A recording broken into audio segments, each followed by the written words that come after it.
একজন লিবিয়ান যুবক, নাম তার আমির, সৌদি আরব যাচ্ছিল হজ করার জন্য।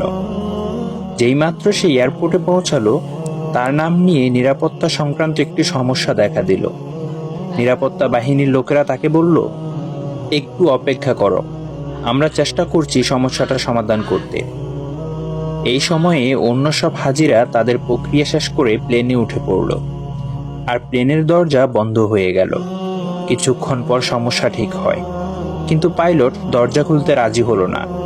প্লেন চলতে শুরু করলো এবং আমেরকে ফেলে রেখে উঠে গেল। অফিসার তাকে সান্ত্বনা দিয়ে বলল, মন খারাপ করো না, হয়তো এটা তোমার কপালে ছিল না। কিন্তু আমেরের ছিল অটল বিশ্বাস। সে উত্তর দিল, আমার নিয়ত হজে, ইনশাআল্লাহ আমি হজে যাবই। হঠাৎ খবর এলো, প্লেনটিতে যান্ত্রিক সমস্যা হয়েছে এবং তা ফিরে আসছে। প্লেন ফিরে এলো, মেরামত করা হলো, কিন্তু তাও পাইলট আমেরের জন্য দরজা খুলতে রাজি হলো না। অফিসার আবার বলল, হয়তো তোমার ভাগ্যে নেই। কিন্তু আমের ছিল ধীর প্রতিজ্ঞ, স্থির ও ধীরচেতা। সে বলল, আমার নিয়ত হজের, ইনশাআল্লাহ আমি হজে যাবই। প্লেন আবার উড়ে গেল। কিছুক্ষণ পর আরেকটি খবর এলো, প্লেনে আবারও সমস্যা হয়েছে। এবার পাইলট নিজেই বললেন, আমি আর উড়ব না যতক্ষণ না আমের প্লেনে ওঠে।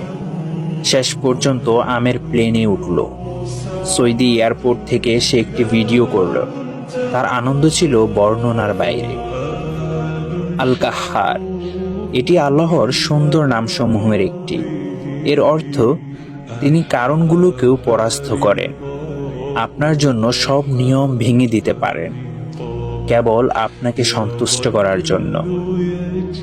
তাই কিভাবে কখন এসব নিয়ে বেশি চিন্তা করো না, যতক্ষণ তোমার বিশ্বাস থাকে যে আল্লাহ সবকিছুর উপর ক্ষমতাবান।